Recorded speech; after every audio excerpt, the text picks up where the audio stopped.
right, welcome back, everybody. It's the Life Money Balance Podcast. I'm your host, Dr. Preston Cherry. You know what we do here. We chop it up about life money balance, where your life and money is working concurrently to help you achieve your life's design. We want you to live aspirationally. So, we have a very special guest here, my friend, Dr. Michael Thomas. This man runs. Oh my goodness, he has so many aspirations that he's living. He's a professor at the University of Georgia in the financial planning program there. He's an entrepreneur with Modem Solutions, where he is a champion, all around champion of financial wellness.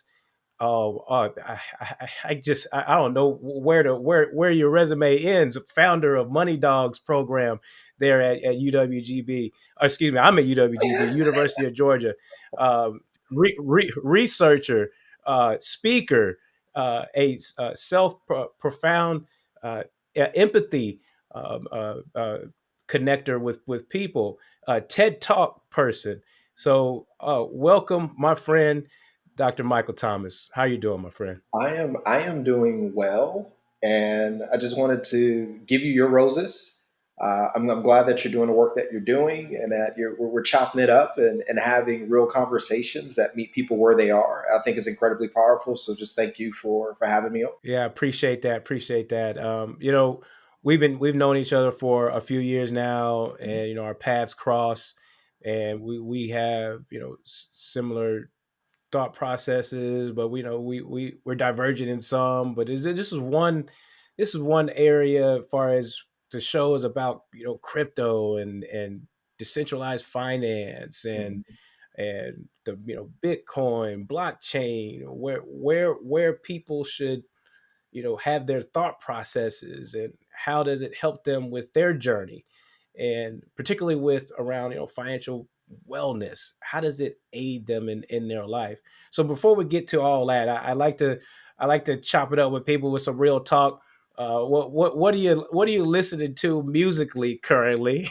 Oh, What are you listening to musically? What's your favorite genre of music? Let's start there. Let's do yeah. that. So I am currently listening to Kendrick's latest album. And when Kendrick drops an album, you literally have to sit back and just digest it little by little. So definitely loving a lot of the tracks that he has. N95 is probably my favorite right now, and I'm actually like, hey, can I reach out to you and just get be clear to kind of use the intro to that song for like money related stuff? Because it initially starts off like take off the all these things that we cover ourselves with to hide ourselves, right? And then to then start to address Mhm. ourselves. So there's a lot of therapy themes and all that good stuff in there. So I love that. And then my favorite genre of music is jazz. Um, Depending on Yeah. it could be, yeah, I love jazz. I noticed in your background you have In the Key of Life. That is probably my Oh yeah. favorite Oh album yeah. of all time. I can listen to that All all day, time, every all day. time, It's a brilliant all album. day, So all day. yeah, anywho. So those are my things. Kendrick right now, love jazz. If I'm cooking, if I'm studying, if I'm prepping, if I'm, whatever it may be, I'm listening to some form of jazz. So yeah. That's what's up. I mean, jazz. Jazz allows for, particularly with no words. Even classical smooth jazz. I'm a smooth jazz Yes. fan and a Smooth classical jazz, jazz fan. absolutely. So right, it allows the thinking process. Allows you to process, like as you said. Music period allows you to process emotion, but it's particularly jazz, because the notes, the music allows you to have your own thoughts, Yes. and have your solitude, and meditate on things, and I just like that word, process thoughts meditate. and have those. Yeah, That's but what no it does for doubt, me. no doubt, man. I figured you were a jazz fan. That's what's up. tell me tell me a bit. You have an interesting story, because this is going to connect to what we're going to talk about the crypto world, on all what we're going to talk about today. But you have an interesting story, Michael, about your journey into just financial wellness, and wholeness as a human being. Just can you share with the audience about what your story is about how you caring for people and their journey into wellness? Yeah, I mean, there's so many different elements as relates to my story, but I think that the biggest element was that. So I grew up in Gary, Indiana, and at the time, while growing Mhm. up in Gary, Indiana, we were, especially during middle school and high school, we were top three in terms of murder capital of the United States. So coming from where I came from, all we had was us in many instances. And when I say us, even with our community, it was our tight family knit group. Of course, you had some neighbors that you could depend on if you needed to depend on them. But beyond that, that was it. So coming from where I came from, we never had anyone kind of come into our environment and see the best in us. Um, so being a kid from Mhm. Gary, if I stepped outside of Gary in Maryville or Portage or whatever it may be, the worst of me was already assumed before anything, quite honestly. And that was just a reality. And that plays something on your psyche to know that you're intelligent, to know that you're an upstanding citizen, to know that these are all these characteristics that you are, but you're placed into a box, right? And Mhm. then within this box, you're dealing with the reality of your environment, which is losing friends, losing family members to drugs, to gang violence, to X, Y, and Z.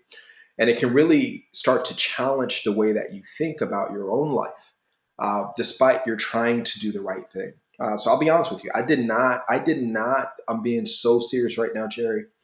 I did not think that I would make it past 25. And it wasn't because I was doing anything. It was just because of the environment that I was in. Mhm. Like when your mom tells you Mhm. before you leave the house, bullets don't have eyes, in terms of just being mindful of your Mhm. environment and always being mindful of where you are. So for me, I have a great deal of compassion for people, regardless of their context and Mhm. circumstance, because I know that even though it has an influence, it doesn't define the individual. So that there is hope in places where we don't often see that there's hope or there's light. There are rays of light. We just choose not to see it and turn the other eye because we don't want to Mhm. deal with the the complexity of addressing both systems and then also engaging with individuals within those systems and then helping to build those people up where they are. That takes a lot of work, a lot of commitment, a lot of effort, Yeah. and a lot of time. And that's honestly, that's my life's work. I want to go places where people are afraid to go. I want to serve people that people are afraid to serve. I want to be the thing that I don't feel as if I ever had, if that makes any sense. So a lot of that is what Mhm. drives my work in terms of financial well-being, well-being in general, and being the thing that I always desperately wanted, but never got. Mhm. Right. And sometimes I feel a little jealous about Mhm. that. Like, man, I'm doing all this great work. I wish somebody was there for me when I was younger doing the things, but maybe God just played it out this way. And I'm grateful for my experiences because without those, I wouldn't be the man that I am today. So yeah, it's a little bit of my story. Yes. No, I appreciate that. I appreciate that, Michael, because it really sets the tone of that openness and your platform for empathy and vulnerability. Sharing stories is so important. It is I huge. uh, I share my stories sometimes as well. With I connect so much with what you just said about wishing somebody was there during periods of life, right? We all come from different backgrounds and walks of life, and there's periods of life to where somebody wishes that somebody, hey, listen, did you value me? Could you would have stepped in when I reached for a hand, up, Yeah. when I asked, or when I wanted to be seen and wanted to be valued.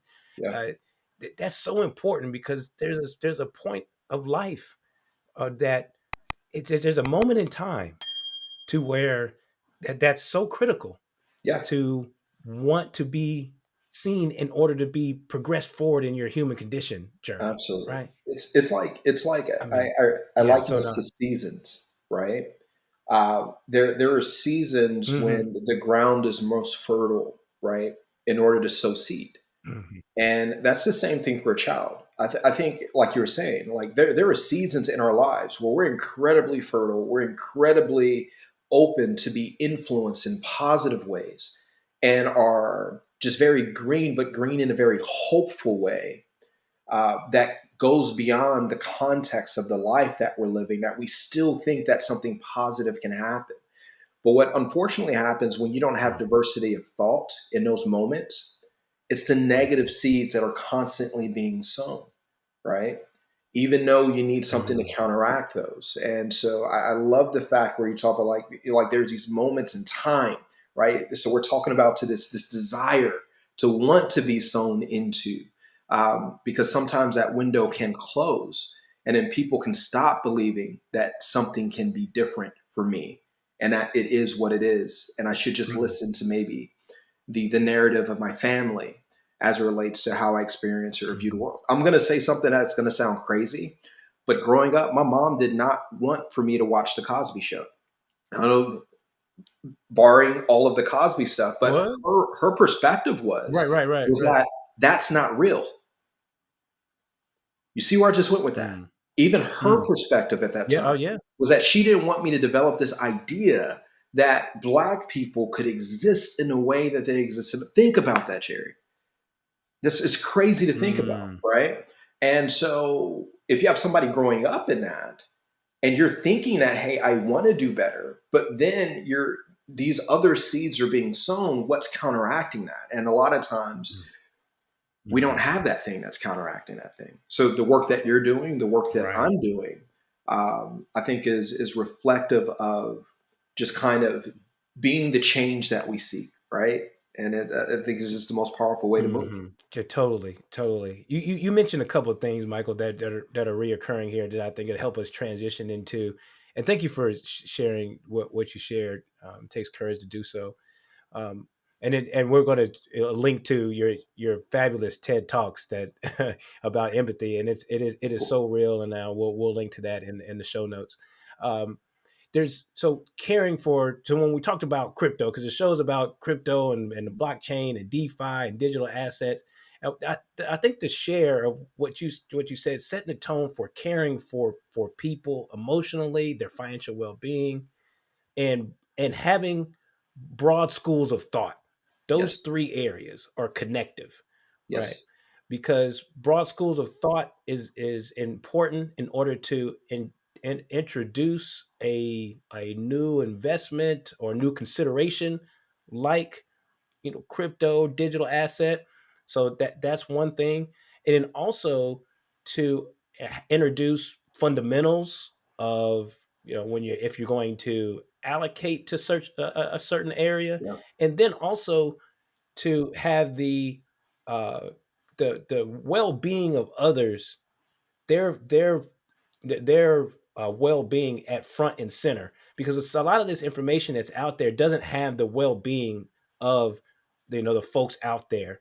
So using those three pillars, right, the thought process, Mhm. the new investment, and also the well-being of others, introduce us to the world of crypto and the like, and share us what your journey is, because you took a deep dive, Michael. I saw you took a deep dive into this, and share about your story and what you found out and what's your journey been so far. Yeah, absolutely. I think when it comes to crypto, I, like most people, didn't have the time or energy to explore blockchain technology, cryptocurrencies, and things that nature when I initially heard of it or heard about it. So that was probably maybe my first real introduction was maybe around 2016, 2017. But at that point, um, Bitcoin had a meteoric rise and a meteoric decline, right? So in that, I was like, well, Mhm, there's a lot of mhm, volatility here, and I think that there are a lot of great companies to invest in and things of that nature that are already established that have tons of upside and growth. And I just don't have, I'm not going to have the same type of exposure to risk given the longevity of these more established traditional companies. So it wasn't something I was interested in at that time. It wasn't until actually 2020 where a good buddy of mine had kept kind of pushing Bitcoin. And I was like, yeah, I need to look at it. I need to read Satoshi's white paper. I hadn't read it yet, hadn't gotten around to it, Mhm. but I was like, I will read it. But he was definitely at that point in time an all in mindset. And me naturally, I'm always Okay. very cautious when it comes to that type of thinking. That's a red flag for me. There's some But believers. it's a big There's red some flag. believers Like, out there. They're all in. to be all in, so much so where, and I was going to tell you, I was going to get around to this, where I was actually on social media, Twitter more specifically, and I was in a thread where you had Mhm. these individuals who were talking about they were going to put, their life savings or to liquidate their 401ks and go all in on Bitcoin. And I basically said, I was like, I'm not sure if that's an appropriate thing to do. There are some very solid fundamental reasons for diversification. Market portfolio Mhm. theory still has significant relevance and value. I don't, I'm not. I didn't think that they would understand all of that, but I literally had a thread of people that were like, "Hey, everybody, that guy believes in diversification." Like there was an entire thread of people that were annoyed by the fact that I encouraged them to be a little bit more sensible in their approach, given that we're embracing new technology at that point in time that had not been Mhm. legislated or a close eye has not been placed on it. There's still a lot of stuff that is beneath the surface in terms of being able to Mhm. evaluate the fundamentals of the technology, whether they've gone through the necessary audits, who are these auditors, are they regulated, right? And all these other different elements. So there's Yeah. only so much that you can know about the underlying technology in order to get comfortable with it in a new space that's emerging, new industry that's emerging. I was like, Right. yo, you all should consider diversifying. And people talked me out of the room. I was like, okay. I was like, Oh, you all can have that. it's I was like, y'all can have it. I'm going to keep moving. right. But what's fascinating is that right now, what are we hearing? Diversification, diversification, diversification are Diversification. now Yeah. all over the place in these threads. But it shouldn't have to take Terra collapsing as a stable coin type Mhm. function of a cryptocurrency and blockchain for people to realize the value in that. So for me, going back, it was 2020. I actually received one of those notifications from Bank of America, which tells you about any Okay. updates and terms and agreements and all that good stuff. I actually read that stuff Yeah. because, again, for me, Eh, that is a way of reading the tea leaves because they're not going to send you that okay. unless leadership has made a strategic decision to move the company or to do Okay. something in order to make more money or to create leadway into something else that they're going to do. But it was within those terms and Mhm. agreement updates that they had very clear language about possible usage of exploration of cryptocurrency. And when I saw that from Bank of Right. America, that's when I was like, all right, I need to step back and actually go and read Satoshi's white paper now. Because if an organization like Mhm. Bank of America is communicating this in a very subtle way, I think I need to take this seriously. So at that point in time, Right. I read Bitcoin, a peer to peer electronic cash system by Satoshi. I actually had my boys read it, one who was 8 at the time, the other who was 13 at the time, because I wanted them to think creatively about what could be, right? Even if this thing doesn't Mhm. pan out, the fact that somebody had the audacity to think, could there be a different system?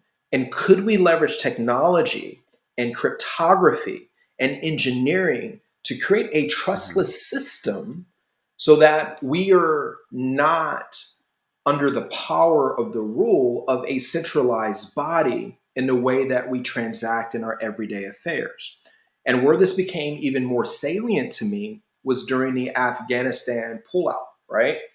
So at that Mhm. time, when the US pulled out of Afghanistan, you had tons of people who were leaning on and depending on the US government to keep the Taliban at bay.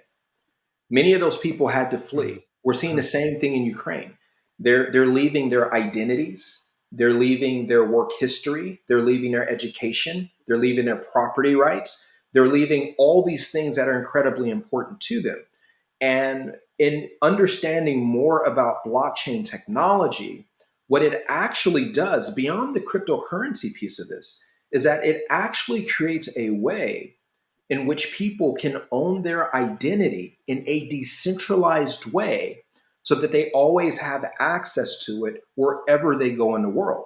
And this is so incredibly important for countries in Africa, in countries in the Middle East, where there isn't a lot of stability. So that if my family, in the middle of the wee hours of the night, because something is about to happen or some impending war, that we could literally relocate to the United States, to the UK, and still have access to my education, to my health records, to my resources and my money, which is the much bigger picture for me as it relates to the technology and where it can go, as it relates to providing that type of level of stability, which has never been known collectively throughout the entire world. In the US, we're kind of like, whatever, because we have solid centralized systems that actually serve us in a way where we don't have to worry about the things that someone in a developing country or a third world country has to worry about. So this technology, beyond the gold rush of people just trying to get rich quick, which is, yeah, we'll talk about that, right? Actually provides an Right. opportunity for people to own their identity in a decentralized way So where they always have access to it, yeah. which is a very powerful thing to think Hmm. about, that I can flee my country and I can still have access to my education records, regardless of what the Taliban does, my medical records for entry into the United States. Because if I go back to that country, I'm not going to be able to get that information. I would literally have to come to the US and start all over again. Now, what we're getting at is that we have technology where that information can be placed on these chains that's immutable and incorruptible if designed correctly. Um, that provides people the type of freedom and peace of mind that I don't think that we've ever really known in any real way. Right. So, oh I know I wow. just So went, I you just went. went somewhere. No, no, no. That's no. That's good. That's good stuff. I know the reason why it's so important that you went there is because uh, you drew a hard line, which is very important for people to consider, which Yes. is what blockchain is, the technology, right? And Hmm. what Bitcoin, what they call, big B Bitcoin and small B Bitcoin, Bitcoin, blockchain being the technology of Hmm. verified transactions. Yes. So you can unpack that a little bit. Yeah. And Yeah. then also the big B Bitcoin, which is the protocols, and we have these different protocols which these with these transactions are taking place on, and then the coins which are on these protocols. So we had three different conversations going on right here, and Yes. then the DeFi conversation, Michael, which is not having a centralized system, but we're Yes. also seeing that centralization is incorporating itself into DeFi, because we just can't have just systems running amok as we're seeing. There's regulation that needs to happen for a reason. Yeah. And then also we're seeing, like with what you mentioned, Terra, which is a quote unquote stable coin Stablecoin. Hmm. that was pegged to the dollar. Again, we're introducing traditional, finance into, or centralized finance into DeFi once again. So they're merging once again. Hmm. So that's a lot. That's a lot there. But let's start with, I see your point, you know, and I'm glad we're having this conversation so we can help people see what they're considering, far Yes. as maybe, okay, what do I, when I'm talking about my investments, right? What am I investing in, and why? Because we're Yeah. a lot of this is based on belief, and I want you to share what your thoughts are, because a lot of people are going with belief and what is going to be and what you're actually investing in. Yeah. And the DeFi aspect, the decentralized finance, blockchain is the technology and its fruits. Oh, that's awesome. And what your story, what you just shared there, awesome.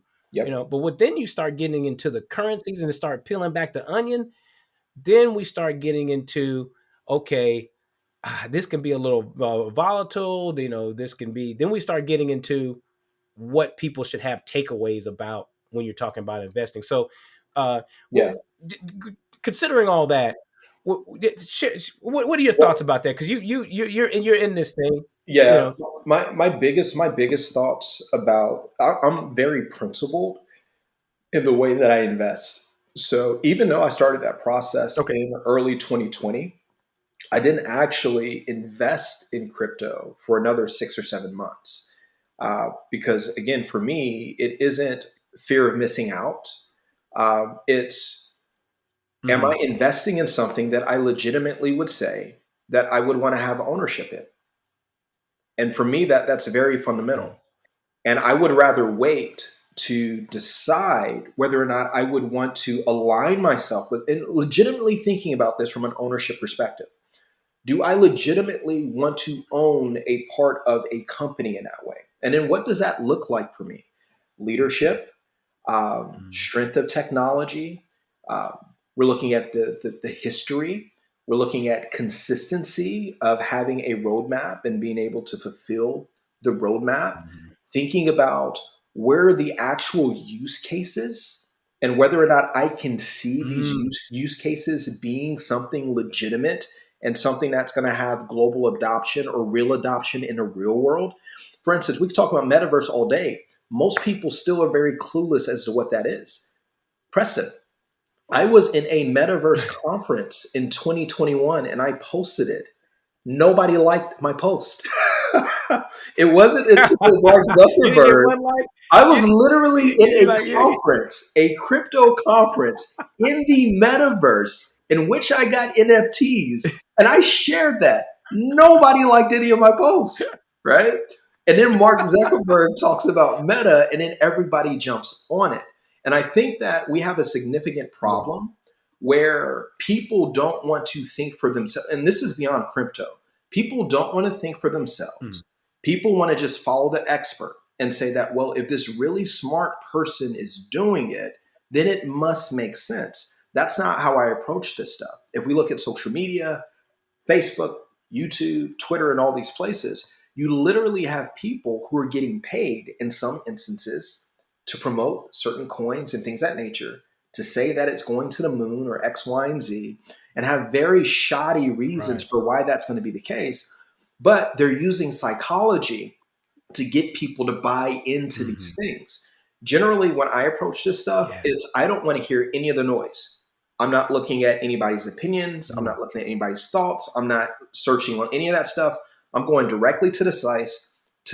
I'm pulling direct source objective material, and then I'm working backwards. After I form my opinion on what I feel that this is, then I'll go to qualified individuals who are not selling anything, who are not promoting anything, who are not trying to pump anything.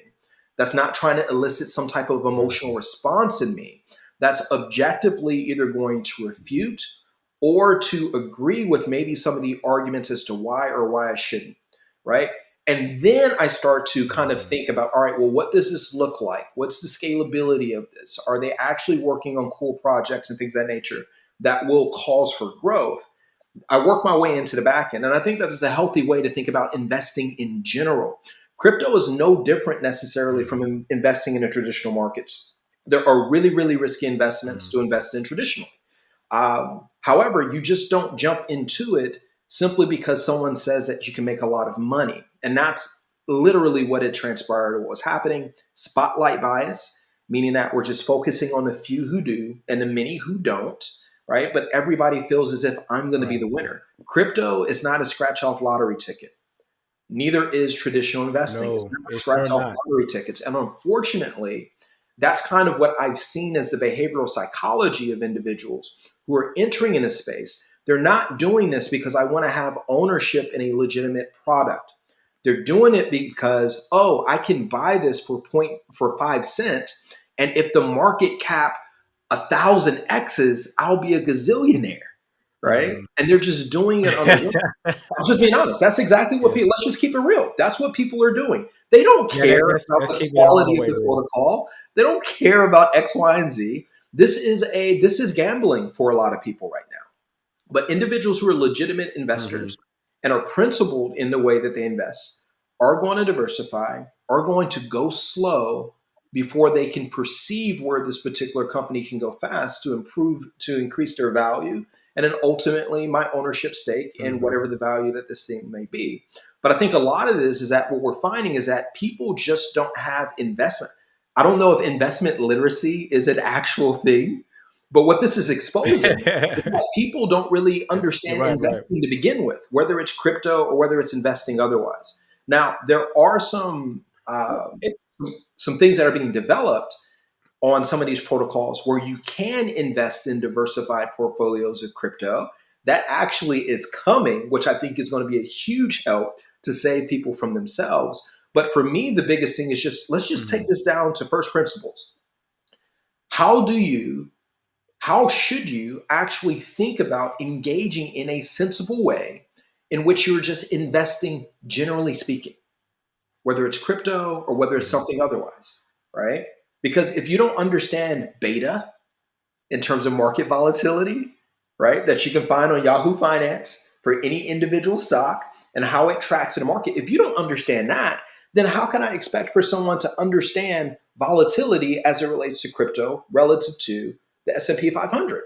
So if we just peel this back, this isn't just about crypto. This is just that people don't really understand investing and don't have investing literacy and doing it in a sensible way that will protect them regardless of the type of investments that they're going to invest in.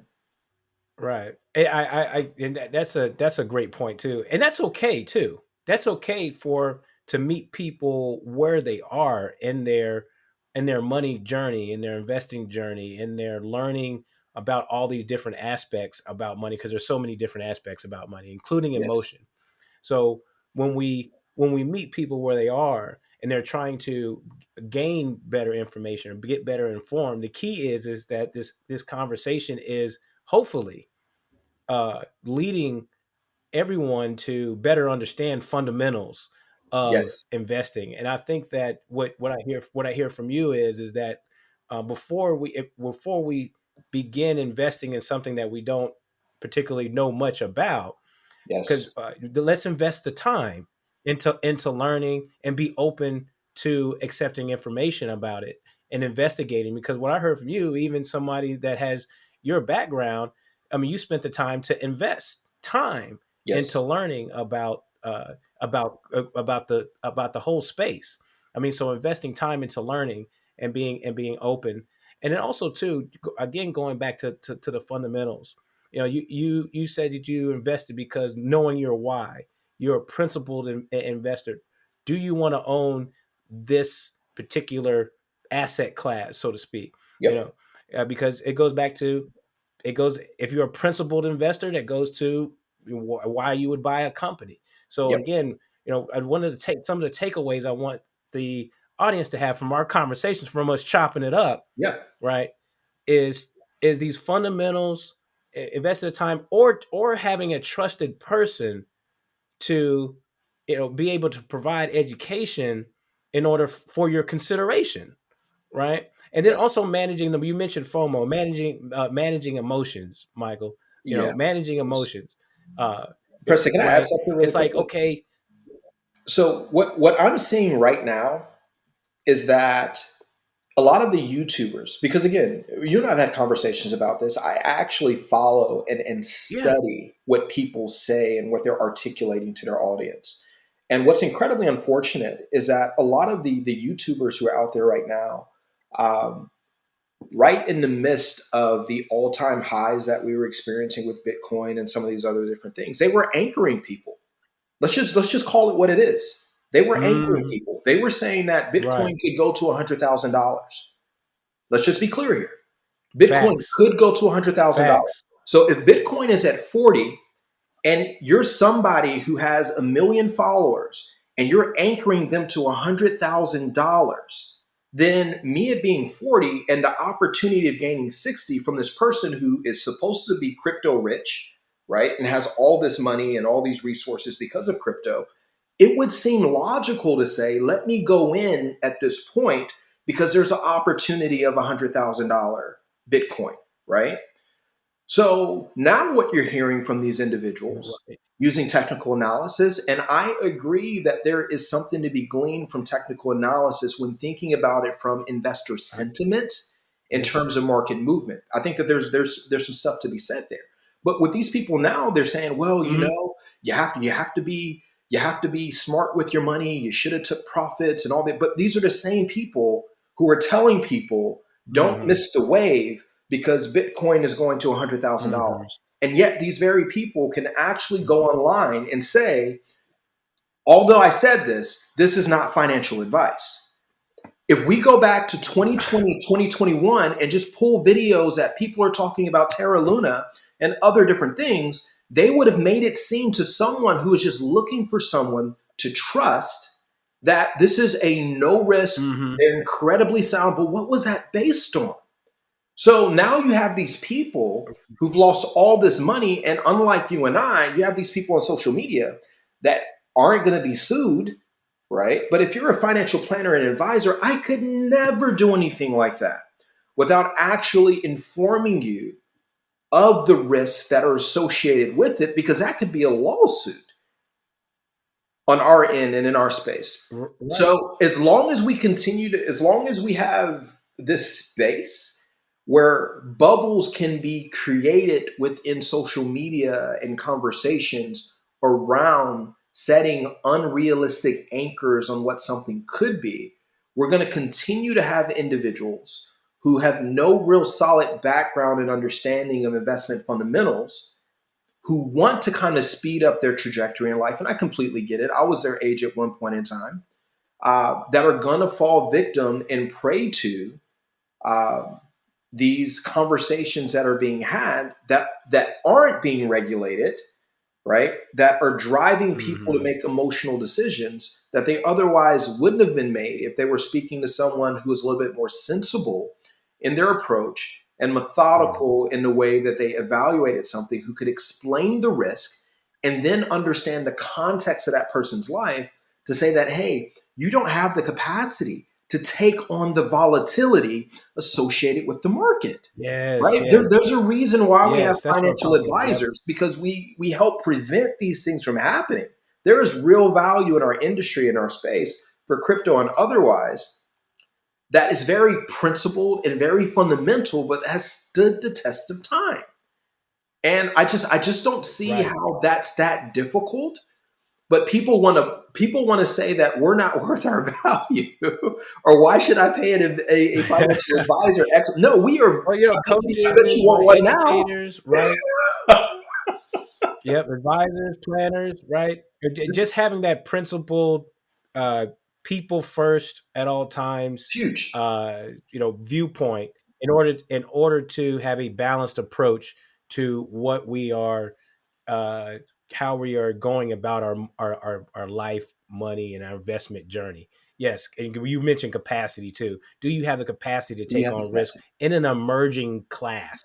Right, all of that, and because you can have the tolerance, you can say Yes. I'm a risky person, You have tolerance all day. and I want to take, but do you have the capacity and oh yeah, and are you in a space right now to where you can take on that much risk, given that the rest of your goals? I mean, is this the right time? All right. And then how much do how much exposure should you have? All those Yes. considerations are linked to your overall uh, Yes.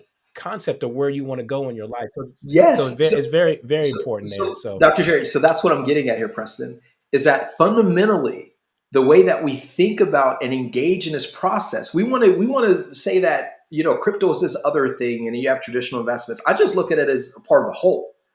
You have greater volatility, and then with volatility, and if we think about it, um, from an efficient frontier kind of model, so to speak, right? There could be a place for that to a certain degree, along with having some lower risk mhm. asset profiles where that could actually boost our return maybe a little bit higher and then also mitigate the volatility. That's something that we should be considering for individuals. It's not a all or nothing approach. What I'm getting at is that traditional Yeah. ways of how financial advisors think about this stuff still has play even with this emerging asset class of crypto.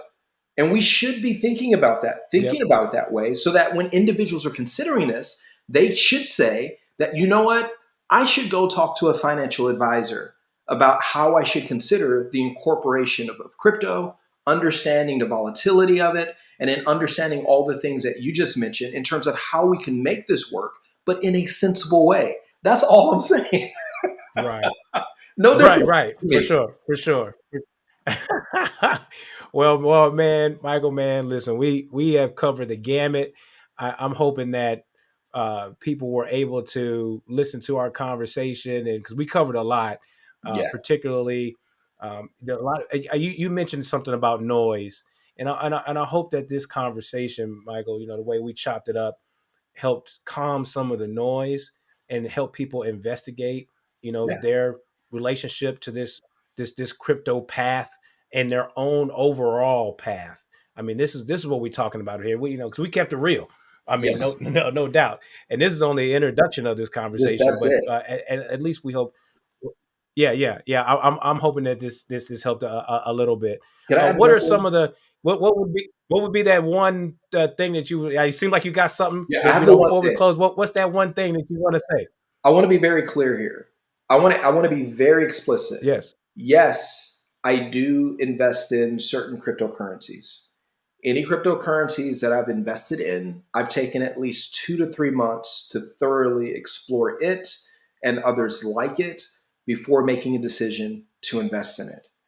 The other thing, the time horizons that I have for blockchain technology, cryptocurrency, I know that impending legislation is going to be on the way. There's going to be volatility. There are going to be ups and downs because this isn't an emerging class, right? It isn't solidified just Right. yet in terms of its cycle. It's coming.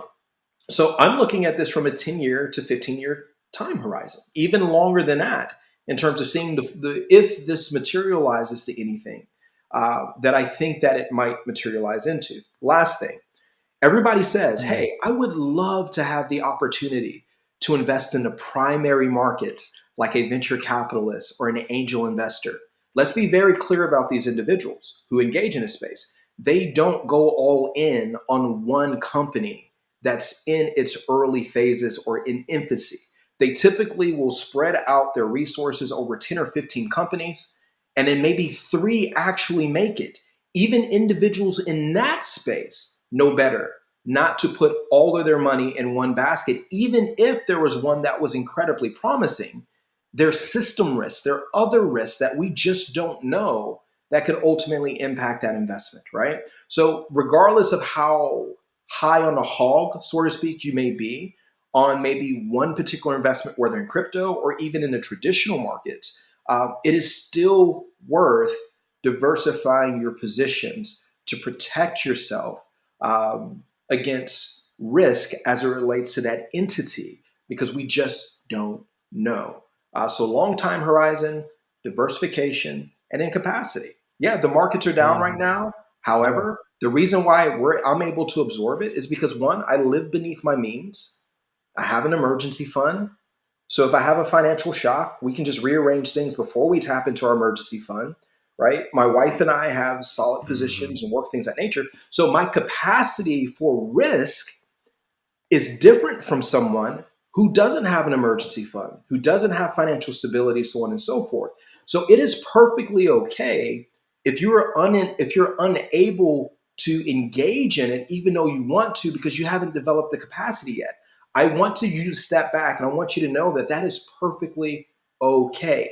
I would That not is be perfectly investing in these okay. Yep. things if I did not have the capacity to do it, because I would not put my family or my livelihood at risk by taking on risks that I could not absorb. So I want to be very clear about that point here.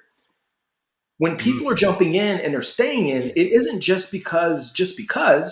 I need you to understand that there are things that systematically we've developed over time within my household to be able to take on greater risks to see upside, not just because I want to, because I legitimately have the capacity to do it. And if you don't have the capacity, that's okay. I would rather you focus on developing the capacity to take on more risk, as opposed to taking on risk and not having the capacity and getting wiped out. That right there, that's the mic drop moment right there. That right Yeah. there is the point. Yes, There's no yes, shame in yes. this. You don't Love have that. to, you don't got to jump into this just No, because everybody's saying it. And I'm only in it because I no, have the capacity no. to be in it, not because I'm just randomly jumping into Yep, crypto yep. because it's going to move. That's just not what it is. Absolutely, absolutely. Couldn't say it better. I appreciate that closing thought. So, appreciate you being on and having this chop up moment, my friend.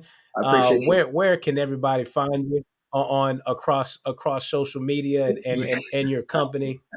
Yeah, you can find me on Instagram at Modem Solutions, and that's MODOM Solutions. Modem stands for money and wisdom. That comes from Ecclesiastes 7:11-12. Money and wisdom can get you almost anything in life, but wisdom is the only thing that can save your life. And I think that we need to place more emphasis on wisdom than we do money, oftentimes. You can find me on LinkedIn, Michael G. Thomas Jr. at or University of Georgia, include both of those. You can find me there, and I'd love to engage in conversations with you. Man, that's what's up. That's what's up, Dr. Michael Thomas. I appreciate you. We'll probably have you back. I I know love I'll this see you format, around. man. Thank you for being on the show. I love it, brother. Appreciate you, my friend. Yep. All right, all right, all right. For all the listeners, thank you for chopping it up with me and my friends once again. And we'll be back for the next episode. We'll see you soon. And for those YouTube listeners, if you like what you see, subscribe and listen, subscribe and like the channel. All right. Cheers, everybody.